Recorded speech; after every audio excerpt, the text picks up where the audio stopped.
Hello everyone. तो इस video में मैं बात करने वाला हूँ, एक चैप्टर है हमारा इन्वायरमेंट, जो कि ज्योग्राफी का चैप्टर है वैसे, क्लास 6 एनसीईआरटी का। इस पे हम लोग बात करेंगे। तो बेसिकली हम लोग शुरू से शुरुआत करते हैं यहाँ पे। तो यहाँ पे बोला जा रहा है कि 8 क्या है हमारे पास सोलर प्लैनेट्स हैं, ठीक है। तो 8 जो सोलर प्लैनेट्स हैं उसमें हमें क्या बताना है। देखो 8 सोलर प्लैनेट्स हैं तो इसमें पता होगा कि हमारा क्या है, एक तो हमारा बीच में क्या है, स्टार है ना। और स्टार के बाद क्या है, हमारे इस तरह से एक प्लैनेट्स की सीरीज़ लगी हुई है जिसमें 8 प्लैनेट्स टोटल हैं, ठीक है। तो ये पहला प्लैनेट है, आपको पता होगा ये कौन सा है, मरकरी, ठीक है। उसके बाद वीनस, फिर अर्थ, फिर मार्स, फिर जुपिटर, फिर सैटर्न, फिर यूरेनस और फिर नेपच्यून। तो इस तरह से ये सीरीज चलती है और यहाँ पे क्या है, हमारी एस्ट्रॉयड बेल्ट है। तो अगर हम इतने सारे प्लैनेट्स हैं हमारे पास, अगर इनमें हम प्लैनेट्स को देखें तो क्या हम मरकरी पे जीवन है, लाइफ है, नहीं है। वीनस पे है, नहीं है। केवल इकलौते प्लैनेट अर्थ पे क्या है, एक लाइफ पॉसिबल है, ठीक है। इसी वजह से अर्थ पे लाइफ पॉसिबल है, इसी वजह से अर्थ क्या हो जाता है, एक यूनिक प्लैनेट बन जाता है, जिसके क्या है 29% पार्ट पे तो क्या है लैंड है, और वहीं 31% पार्ट पे क्या है, 31% पार्ट पे इसकी क्या है, ओशियन से ही घिरा। हाँ 31 लिख दिया मैंने, 71, ठीक है, क्योंकि टोटल तो 100 ही होगा, 31 नहीं, 71% पार्ट पे क्या है, ओशियन पाया जाता है, ठीक है। तो इसी वजह से अर्थ हमारा क्या हो जाता है, एक यूनिक प्लैनेट बन जाता है, क्योंकि अर्थ पे क्या है, लाइफ पॉसिबल है। यहाँ पे तरह तरह के क्या होते हैं, फ्लोरा और फाउना पाए जाते हैं। ये फ्लोरा और फाउना क्या होता है, फ्लोरा क्या होता है, किसी एक ऐसे मान लो किसी एक जगह पे पाई जाने वाली जितना भी प्लांट्स या वेजिटेशन होता है उसे हम क्या कहते हैं, फ्लोरा कहते हैं। और वहीं पे जो हमारा एनिमल्स होते हैं, ठीक पूरे, ठीक है, लिविंग बींग्स होते हैं, वो सब किसके अंतर्गत आते हैं, फौना के अंतर्गत आते हैं। तो मैंने यहाँ पे हम लोगों ने ये सीखा कि अर्थ हमारा क्या है, एक बहुत ही यूनिक प्लैनेट है, ठीक है। अर्थ एक यूनिक प्लैनेट है जिसमें क्या है, बहुत सारे क्या कहते हैं, अलग अलग तरह के फ्लोरा और फौना क्या होते हैं, पनपते हैं। और बाकी जितने भी हमारे ये सारे प्लैनेट्स हैं इनमें क्या है, ऐसा हमें देखने को नहीं मिलता। बेसिकली यही बताना था। आगे इसके बाद बढ़ेंगे, ठीक है। तो आगे कहता है, धीरे धीरे चलना है और इन्वायरमेंट की तरफ बढ़ना है। अब इन्वायरमेंट क्या होता है, देखो भाई ऐसा होता है कि इन्वायरमेंट का मतलब ही हो गया, जैसे हमारा अर्थ है और अर्थ पे ये मैं हूँ, तो मेरे आसपास के जो सराउंडिंग्स में जितनी भी सारी चीज़ें हैं वो सब फॉर्म कर रही होंगी किसको, एनवायरनमेंट को फॉर्म कर रही होंगी। जैसे अब मेरे पास तो वाटर भी है, मेरे आसपास क्या है, एयर भी है, वहीं पे क्या है, एक काऊ भी बंधी रहती है आसपास, है ना। या फिर कुछ और मान लो कि जैसे हमारे जंगलों में क्या है, लॉयन है। तो ये सब मिला के ही पूरा मतलब एक कॉम्बो जो बनता है वही क्या कहलाता है, एनवायरनमेंट। एनवायरनमेंट का मतलब ही क्या है कि हमारे सराउंडिंग्स में जो कुछ भी पाया जाता है, ठीक है, सराउंडिंग्स में जो कुछ भी चीज़ें प्रेजेंट हैं उन्हें क्या कहते हैं, एनवायरनमेंट कहते हैं। आपको बात आई समझ में, यहाँ मैं हूँ तो मेरे आसपास जितना भी क्या है सब चीज़ें हैं उसको क्या कहते हैं, एनवायरनमेंट कहते हैं। जैसे इसका अगर हिंदी में अर्थ निकालें तो पर्यावरण बोलते हैं, इसको क्या बोलते हैं, पर्यावरण। तो पर्यावरण का मतलब क्या होता है, इसको दो भागों में तोड़ा जाता है, तो क्या कहते हैं, परि प्लस आवरण। तो परि का मतलब क्या है, दूर, मतलब मेरे चारों तरफ, और आवरण का मतलब क्या है, एक ना इस तरह का ब्लैंकेट जैसा कुछ ना कुछ मुझे घेरे हुए है, तो उसको ही क्या कहते हैं, दोनों को मिला के मेरे आसपास जो कुछ भी मुझे घेरे हुए हैं वो सब क्या है, एनवायरनमेंट है। तो एनवायरनमेंट के जो भी कंपोनेंट्स होते हैं हम उन्हें क्या करते हैं, उन्हें हम दो पार्ट्स में डिवाइड कर देते हैं। एक तो हमारा क्या होता है, कह रहा है कि अबायोटिक होता है, और एक ऐसा होता है बायोटिक होता है, अबायोटिक और बायोटिक। तो बायोटिक ये क्या है, बायोटिक में ना जितने भी लिविंग ऑर्गेनिज्म हैं, जितना भी लिविंग ऑर्गेनिज्म है सब इसमें आ जाएगा, ठीक है। जैसे कि माइक्रो ऑर्गेनिज्म हो सकते हैं, छोटे छोटे जीव हैं, ठीक है। और क्या हो गया, जैसे कि जितने भी हमारे क्या हैं, पक्षी हैं, ठीक है, बर्ड्स हैं, वो सारी इसमें आ जाएंगी। और क्या है, जितनी भी फिशेस वगैरह हैं वो सब भी क्या है, बायोटिक हैं, ठीक है। तो मोटा मोटा हम ये समझ लेते हैं कि जितने भी क्या है लिविंग बीइंग्स हैं वो सब किस में आते हैं, बायोटिक में अंतर्गत आ जाते हैं। क्या इसमें प्लांट्स भी आएंगे, हाँ बिल्कुल प्लांट्स भी आएंगे, इसमें प्लांट्स आएंगे, ट्रीज आएंगे, ये सब कैसे हैं, बायोटिक कंपोनेंट है। कैसे कंपोनेंट है, बायोटिक कंपोनेंट। फंस गया क्या, ये चल रहा है वो नहीं चल रहा, चलो इधर देखते हैं, अंधी तो क्यों चला है, चलो आ गया। अबायोटिक कंपोनेंट, तो अबायोटिक कंपोनेंट क्या है, जिनके अंदर नॉन लिविंग है, जो क्या है बेसिकली नॉन लिविंग है। नॉन लिविंग का मतलब जिनके अंदर क्या नहीं है, जान नहीं है, लेकिन वो हमारे चारों तरफ पाए जाते हैं। जैसे कि सॉइल हो गया, ठीक है, जैसे कि और क्या हो जाएगा, सॉइल हो जाएगा, सॉइल के साथ वाटर है, एयर है, ये सब हमारे चारों तरफ है और हमारा इकोसिस्टम बनाने में हेल्प करते हैं। ये सब क्या है, लेकिन इनके अंदर कोई भी जान नहीं है, लेकिन हम इनके बिना मतलब जी भी नहीं पाएंगे। सॉइल है, वाटर है, ये बहुत ही क्या है, इंपॉर्टेंट है हमारे लिए। इसी वजह से ये सब क्या है, ये भी इन्वायरमेंट को फॉर्म करते हैं। तो ये इन्वायरमेंट के अबायोटिक कंपोनेंट है। तो इन्वायरमेंट के दो कंपोनेंट होते हैं, अबायोटिक, बायोटिक। बायोटिक में वो जो जिंदा है, ठीक है, जो जिंदा है, और अबायोटिक में वो जो जिंदा नहीं है। सीधी सीधी बात ये है, सॉइल, वाटर और एयर। बात हो गई खत्म। यहाँ पे आगे बढ़ेंगे इसके बाद फटाक से, ठीक है। आगे क्या है, आगे हमारा कहता है कि इकोलॉजी क्या होता है। एक्चुअली इकोलॉजी कुछ नहीं, इकोलॉजी एक तरह की क्या है, साइंस है। इकोलॉजी इज़ अ साइंस, एक तरह की साइंस है, इन विच, जिसमें हम क्या करते हैं, in which we study about inter relations of different organism, of different living beings भी बोल सकते हैं, ठीक है, डिफरेंट लिविंग बींग्स, ठीक है। जिसमें हम क्या करते हैं, ये देखते हैं कि किस तरह से एक जानवर है वो दूसरे पे डिपेंड है, दूसरा वाला पहले पे डिपेंड है। बात आ रही समझ में।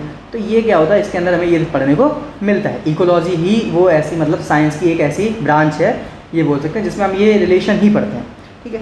तो बहुत सारे अलग अलग वेरियस फॉर्म हैं। मतलब कि ये मान लो एक ह्यूमन है, तो ह्यूमन किस पे डिपेंड है, ह्यूमन जैसे मिल्क के लिए अगर मैं बात करूँ तो काऊ पे, है ना, बफेलो पे, इन सब पे डिपेंड है।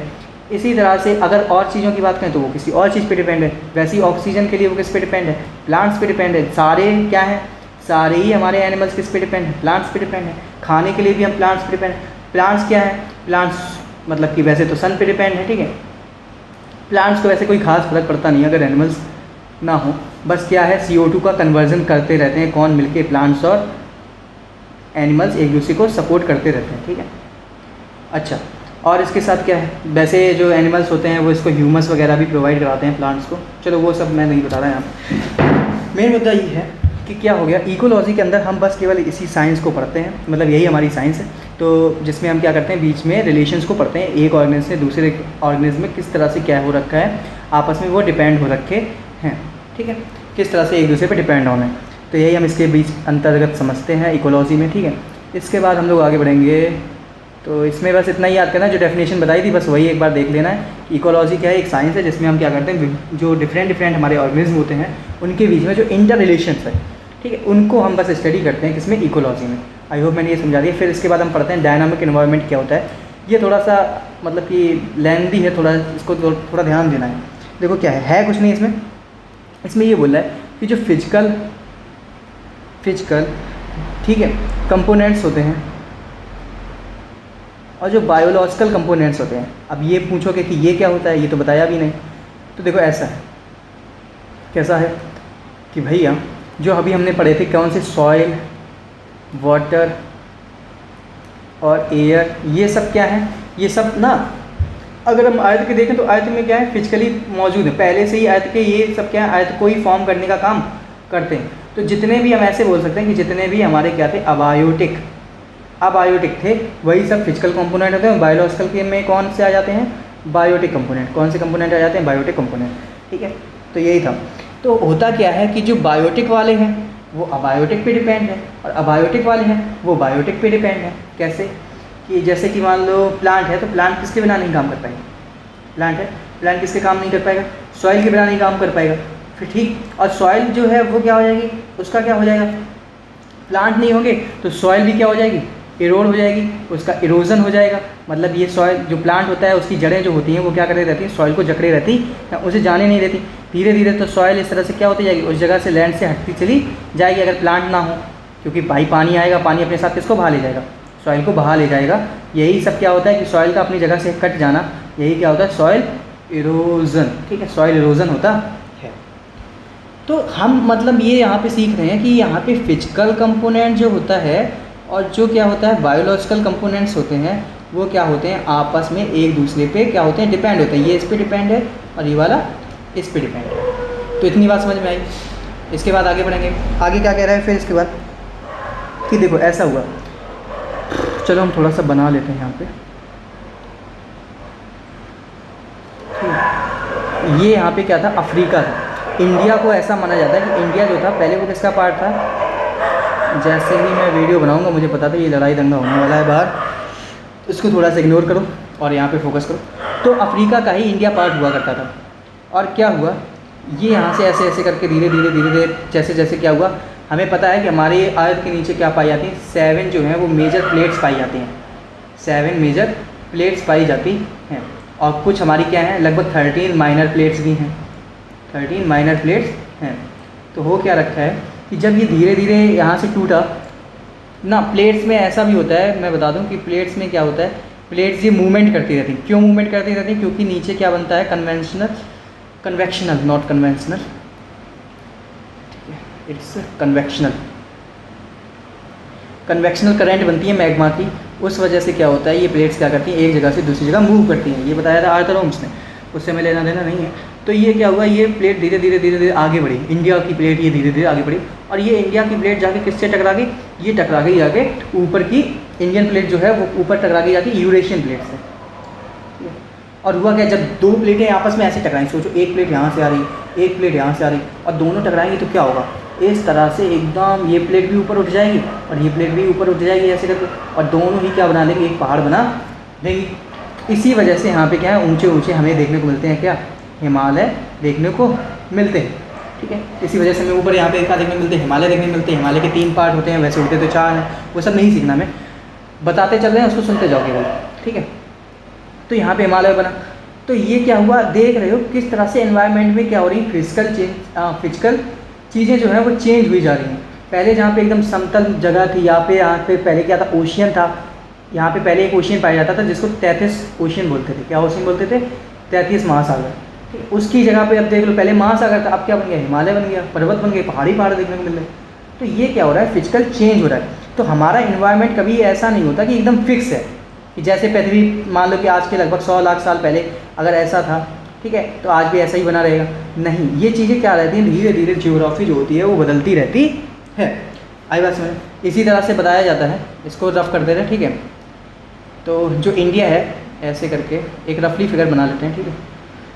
तो क्या है कि यहाँ पे अभी मैंने बताया हिमालय पाए जाते हैं ऊपर, है ना, ये हमारा नेपाल है, इसके नीचे नेपाल है, फिर हिमाचल प्रदेश, उत्तराखंड, ये सब है ना, ऊपर हिमालय देखने को मिलते हैं। इसी तरह से बताया जाता है कि राजस्थान में जो आज के टाइम पे हम क्या देखते हैं, अरावली माउंटेन रेंज देखते हैं।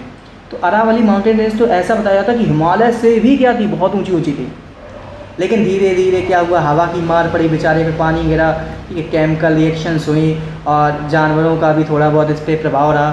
तो ये धीरे धीरे धीरे करके क्या करके रेसिड्यू माउंटेन्स बन गए। अब ये बहुत छोटे हो गए हैं, अब तो काफ़ी ज़्यादा छोटे हो गए, लगभग 1700 या 1600 की हाइट पे आ गए हैं। तो क्या है कि जहाँ हिमालय सोचो कितने ऊंचे ऊंचे थे और ये इससे भी ऊंचा था, तो धीरे धीरे क्या हो गया, अरावली जो था वो क्या हो गया, अपने एक टाइम पे यंग रहा होगा, लेकिन अब क्या है, ओल्ड माउंटेन में आ गया है। वो भी ओल्ड कौन सा माउंटेन है, ओल्ड फोल्ड माउंटेन है, ठीक है। आई बात समझ में।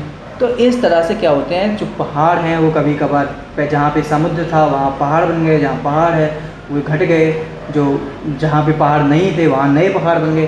तो इस तरह से हमारा एनवायरनमेंट धीरे धीरे चेंज होता रहता है। अब एनवायरनमेंट में चेंज जो है वो 2 तरीके के हो सकते हैं।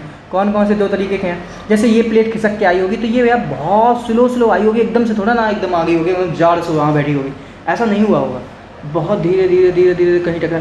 अभी भी हिमालय की हाइट बढ़ रही है। पहले हम इसको पढ़ते थे 8848 मीटर, लेकिन अब कितना पढ़ते हैं, 8850 मीटर का हमें वो बताया जाता है डिटेल। तो कहीं ना कहीं ये चेंज हो रहा है, धीरे धीरे चेंज हो रहा है, काफ़ी टाइम बाद और भी ऊंचा हो जाएगा, बातें समझो। तो क्या हो रहा है, ये चेंजेस, कुछ चेंजेस तो ऐसे होते हैं जो बहुत धीरे धीरे होते हैं। डायनामिक इन्वायरमेंट का मतलब ये, डायनामिक का मतलब क्या होता है, बदलना, जो गतिशील है, बदलता रहे। एनवायरमेंट का मतलब इन्वायरमेंट। तो हमारा इन्वायरमेंट बदलता रहता है, लेकिन 2 तरीके से। एक तो कभी कभार चेंजेस होते हैं कैसे, स्लो, और एक चेंजेस कैसे होते हैं, सडन। अच्छा, मैंने कहा ये पहाड़ बना धीरे धीरे करके, ऐसे ऐसे बना, तो ये कैसा चेंज है, स्लो चेंज है। अब पूरा पहाड़ था वो धीरे धीरे ख़त्म हो जाएगा, तो थोड़ा थोड़ा रह जाएगा, तो वो भी कैसा चेंज है, स्लो।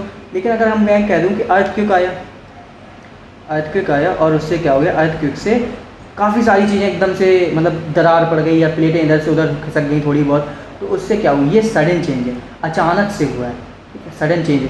या ऊपर मान लो कोई ऐसा पहाड़ था या थोड़ा हल्का फुल्का पठार था, तो उसमें क्या हुआ, एकदम क्रैक पड़ गया, अर्थक्वेक आया या कुछ हो गया, तो उससे क्या होगा, ये सडन चेंज होगा, अचानक से होगा। तो कुछ चेंजेस तो ऐसे होते हैं जो स्लो होते हैं, कुछ चेंजेस ऐसे भी होते हैं जो क्या होते हैं, सडन होते हैं, अचानक से हो जाते हैं। तो मुझे लग रहा है कि मैंने ये चीज़ें बता दी, ठीक है, अच्छे से, कि सडन चेंज क्या होता है और स्लो चेंज क्या होता है। इसके बाद मैं अब चल रहा हूँ इसी में, अभी मैंने कहा ना जैसे कि ये थोड़ा सा लेंदी है, अभी आई थिंक इसका नीचे होगा,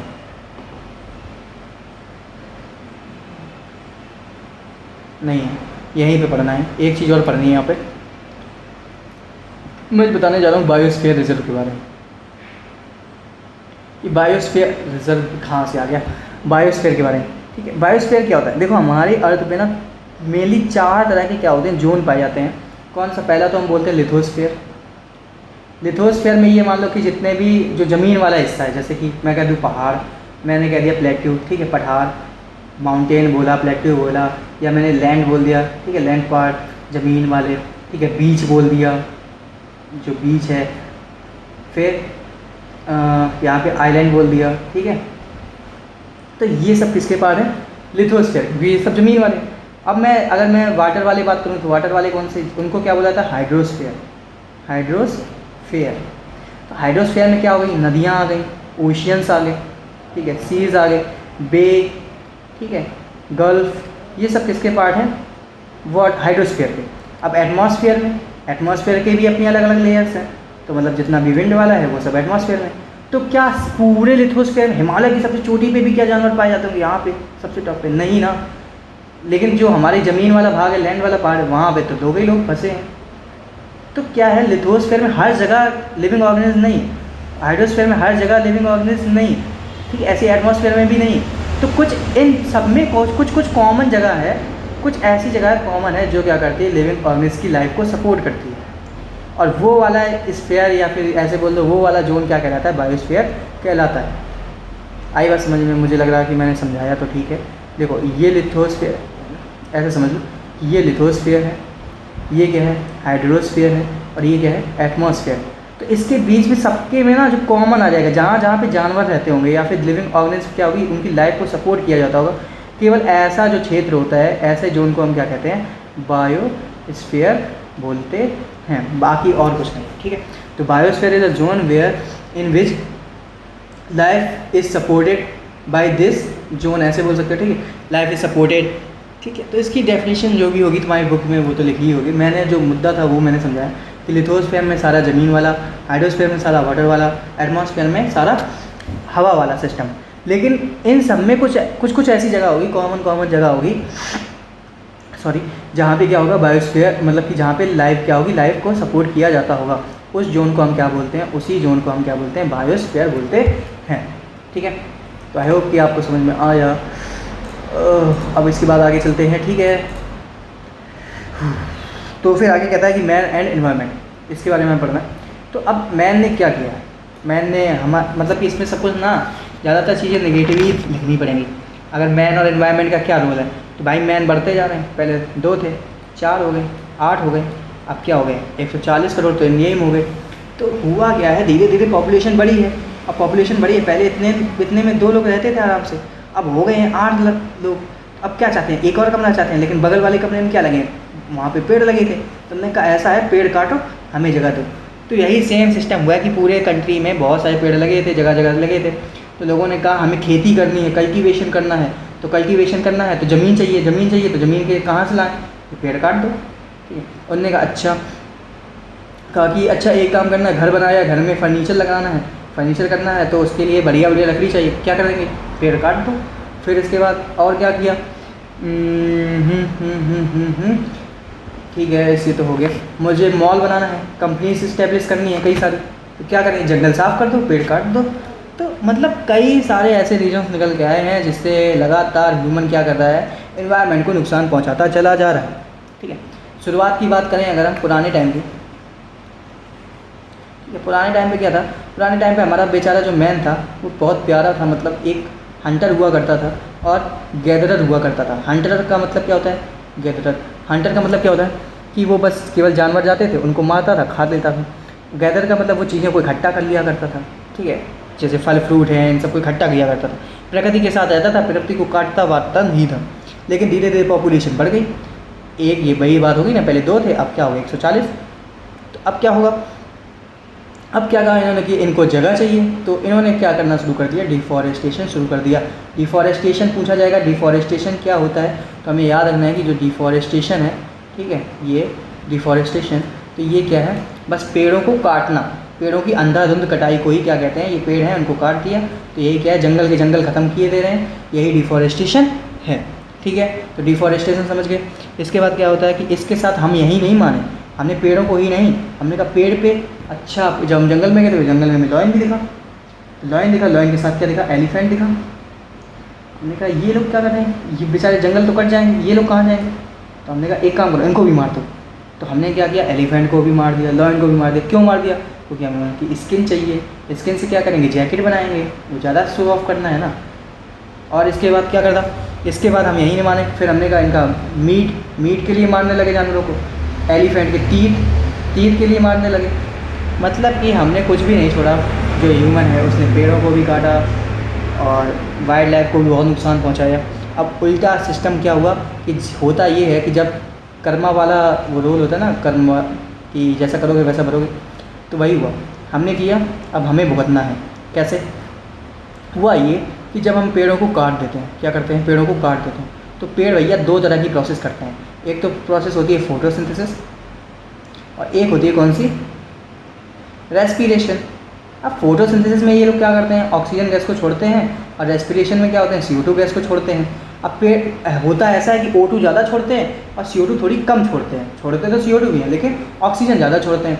हुआ क्या, जब पेड़ों को काट दिया तो धीरे धीरे ऑक्सीजन का लेवल तो डाउन हो गया। अब CO2 तो भाई प्लांट तो छोड़ ही रहे थे, और उसके साथ साथ कौन और छोड़ रहे थे, एनिमल्स भी क्या कर रहे थे, लगातार क्या कर रहे थे, CO2 छोड़ रहे थे। तो अब जब लगातार CO2 छोड़ते गए तो हमारी अर्थ पे क्या हुआ, CO2 का लेवल, हाँ CO2 का लेवल धीरे धीरे बढ़ जाएगा। और CO2 एक ऐसी गैस है जो क्या करती है, जो रेडिएशन को, हीट को ना एब्जॉर्ब करने का काम करती है, हीट को एब्जॉर्ब करने, मतलब वो चाहती है कि हीट कहीं से निकल के ना जाए। तो जब सन है तो सन की रेज आएंगी ऐसे ऐसे ऐसे करके और यहाँ पड़ेंगी, तो इसे क्या बोलते हैं, सोलर रेडिएशन। क्या बोलते हैं, सोलर रेडिएशन। तो जब सोलर रेडिएशन इस पर पड़ता है तो पूरी पृथ्वी दिन भर में क्या होती है, या पूरी पृथ्वी नहीं, मतलब जहाँ जहाँ दिन होता है वहाँ पृथ्वी गर्म हो जाती है। जब ये पृथ्वी घूम जाती है इधर की तरफ तो इधर की तरफ रात हो जाती है। अब ये पृथ्वी के जिस पार्ट में क्या हो गई, नाइट हो गई है, रात हो गई है, वो क्या करता है, इस रेडिएशन को छोड़ता भी है। लेकिन ऊपर कौन सी गैस बैठी है, CO2। जैसे ये पृथ्वी चाहती है कि मैं आप क्या कर दूँ, इसको छोड़ दूँ, तो ऊपर जो CO2 गैस की लेयर है वो कहती है नहीं, वो क्या करती है, इसको जाने नहीं देती और वापस इसको कहाँ भेज देती है, उसी अर्थ पे वापस भेज देती है, यहाँ पे ही इसको बनाए रखती है। इसकी वजह से धीरे धीरे अब अर्थ का टेम्परेचर क्या है, बढ़ता जा रहा है। और इसी को नाम दे दिया हमने, क्या, ग्लोबल वार्मिंग। क्या नाम दे दिया है, ग्लोबल वार्मिंग। अब जैसे जैसे ग्लोबल वार्मिंग होगी तो क्या होगी, जब गर्मी होती है तो क्या होती है, जब हीट मतलब टेम्परेचर बढ़ता है तो क्या होता है, बर्फ़ पिघलती कि नहीं। तो हमारे जो क्या है पोल्स हैं, यहाँ पे दो पोल्स, नॉर्थ पोल और साउथ पोल, इन पे क्या है, कई सारे ग्लेशियर्स हैं, यहाँ भी एक ग्लेशियर। तो क्या हो रहे हैं, ये बेचारे टेम्परेचर अर्थ का बढ़ रहा है और ये पिघलते जा रहे हैं, समुद्र का पानी बढ़ता चला जा रहा है। और समुद्र का पानी बढ़ता जाएगा तो क्या होगा, तो यहाँ पे जो गोवा है वो बेचारा गोवा नहीं रहेगा, वो क्या हो जाएगा, खो जाएगा। ठीक है, तो क्या हो जाएगा भाई, ये सब मतलब कि जितने भी क्या हैं हमारे बीच वाले एरिया हैं, ठीक है, वो सारे क्या हो जाएंगे, धीरे धीरे करके डूब जाएंगे। ठीक, तो ये सब कहानी थी। तो याद रखना, इसको नहीं समझ में आ रहा 2 बार देख लो, मैंने बहुत सही तरीके से ही समझाया मुझे लग रहा। तो ग्लोबल वार्मिंग क्या होती है ये भी बता दिया, ठीक है। और इस तरह से क्या हो रहा है, फिजिकल और बायोलॉजिकल इन्वायरमेंट पूरा तरह से बिगड़ गया है। तो आई होप कि यहाँ तक समझ में आया। आगे बढ़ेंगे इसके बाद अब जल्दी से, क्योंकि लेक्चर ज़्यादा लंबा नहीं करना है। तो अब क्या है, एनवायरमेंटल प्रॉब्लम्स क्या है, कि आखिर कौन कौन सी प्रॉब्लम्स आ रही हैं, ऐसी क्या प्रॉब्लम्स आ गई कि इतना ज़्यादा। सबसे पहले तो डिफॉरेस्टेशन, कि भैया तुम पेड़ों को काट दोगे तो क्या होगा, डिफॉरेस्टेशन हो जाएगा। उससे अभी हमने देखा था सब कुछ, अभी हमने कहानी जो पढ़ी कि ग्लोबल वार्मिंग हो जाएगा और ये हो जाएगा वो हो जाएगा, ये सब तो पढ़ा ही है। ठीक है, इसके बाद क्या है कि अब भाई जब पेड़ नहीं रहेंगे तो पेड़ की वजह से क्या होगा, पेड़ नहीं रहेगा तो वाटर ना तो आज, क्योंकि पेड़ बहुत ज़्यादा इंपॉर्टेंट रोल प्ले करते हैं वाटर वेपर को बनाने में, क्योंकि इनके अंदर एक प्रोसेस होती है जिसको क्या बोलते हैं, ट्रांसपिरेशन में ये लोग क्या करते हैं, ज़मीन से पानी निकालते हैं और उसको गैस बना देते हैं। एक तरफ से पानी जाता है और एक तरफ से क्या निकलती है, वाटर वेपर निकलता है। ये बहुत बड़ा रोल प्ले करते हैं। कौन प्ले करते हैं, हमारे प्लांट्स। लेकिन होगा क्या, जब प्लांट्स होंगे नहीं तो कहीं ना कहीं वाटर साइकिल क्या हो जाएगा, डिस्टर्ब हो जाएगा, और जहाँ पे पानी नहीं गिरना चाहिए वहाँ पानी गिरेगा, और जहाँ पानी गिरना चाहिए वहाँ पानी नहीं गिरेगा। मतलब जहाँ पे नहीं गिरना चाहिए, तो जैसे अभी हम देख पा रहे हैं कि किश्तवाड़ में क्या आ रही है, बहुत भयंकर बाढ़ आई है ना। तो यही सब है कि, और जहाँ पे नहीं मतलब पानी गिरना चाहिए वहाँ सूखा पड़ेगा। तो इस तरह से क्या होगा, पूरा क्या हो जाएगा, मतलब कि जो बैलेंस है वो पूरा बिगड़ जाएगा। आई बात समझ में? तो हमारा बैलेंस इस तरह से बिगड़ेगा। क्यों कर रहे हैं ऐसा? क्योंकि हमने लगातार पेड़ों की कटाई करी है। इसके बाद मैंने अभी एक चीज़ बताती है, ग्लोबल वार्मिंग तो बता ही दी है, उसको छोड़ देंगे। फिर उसके बाद क्या कर रहे हैं हम, लगातार क्या करते जा रहे हैं, इंसान मान नहीं रहा, खेती में ज़्यादा अच्छी फसल हो जाए, ज़्यादा अच्छी फसल हो जाए, ज़्यादा अच्छी फसल हो जाए। इस वजह से जो किसान भाई है वो क्या कर रहा है, वो लगातार इसमें क्या डाल रहा है, पेस्टिसाइड तो डाल ही रहा है, क्योंकि पेस्टिसाइड जिससे कीड़े ना लगे। और इसके साथ साथ क्या कर रहा है, फर्टिलाइज़र्स को भी बहुत यूज़ कर रहे हैं, बहुत ज़्यादा फर्टिलाइज़र्स, क्योंकि उसकी ज़मीन में क्या हो गया, यूरिया की कमी हो गई, तो यूरिया का फर्टिलाइज़र यूज़ कर रहा है भयंकर रूप। तो वो क्या रहा है, इससे कहीं ना कहीं सॉइल भी क्या हो रही है, पॉल्यूटेड हो रही है।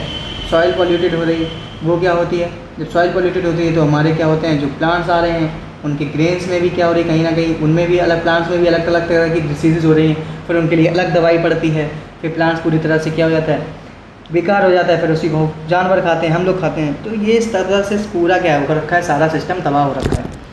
इसके बाद करेंगे फिर और क्या हुआ कि अभी 20th सेंचुरी जो हुई उसमें क्या हुआ, बहुत भयंकर वाला इंडस्ट्रियलाइजेशन हुआ। इंडस्ट्रियलाइजेशन का मतलब, पहले लोग क्या करते थे, मशीनों पे इतना नहीं था।